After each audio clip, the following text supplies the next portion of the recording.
எத்தனை பேர் வந்து முதியோர் இல்லத்தில் நீங்கள் உள்ளே போய் பார்த்துருக்கீங்க? கொஞ்சம் கை தூக்க முடியுமா? 1 2 3 4 5.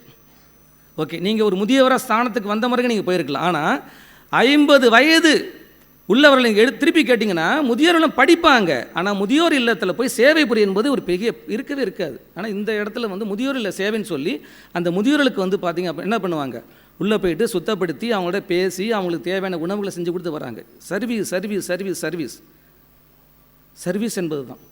அதே மாதிரி பார்த்தீங்கன்னா சொல்லுவாங்க, ஆக்சுவலாக என்ன சொல்லுவாங்க, 6 மாதத்துக்கு ஒரு முறை பேதி மருந்து எடுக்கணும் அப்படின்பாங்க. அத்தனை பேருமே பேதி மருந்து எடுத்து வயிறை சுத்தப்படுத்துவாங்க. வாரத்திற்கு 2 முறை எண்ணெய் தேய்ச்சி குளிக்கிறது. வாரத்துக்கு 2 முறை எண்ணெய் தேய்ச்சி குளிக்கிறது. ஆண்களாக இருந்தால் வந்து புதன் சனி, பெண்களாக இருந்தால் செவ்வாய் வெள்ளி. இத்தனை அன்பர்களும் இந்த ட்ரெஸ் போட்டிருக்காங்க இல்லையா, இத்தனை அன்பர்களும் பார்த்தோன்னா செவ்வாய் வெள்ளியான ஆயில் பாத் எடுத்துப்பாங்க, புதன் சனியான எண்ணெய் தேய்ச்சி குளிப்பாங்க. இங்கே உள்ளே வந்துட்டால், அதாவது ஞானோதய கல்வி என்பது ஒரு உண்மையான ஒரு வாழ்வியலை மையப்படுத்திய ஒரு வாழ்வு.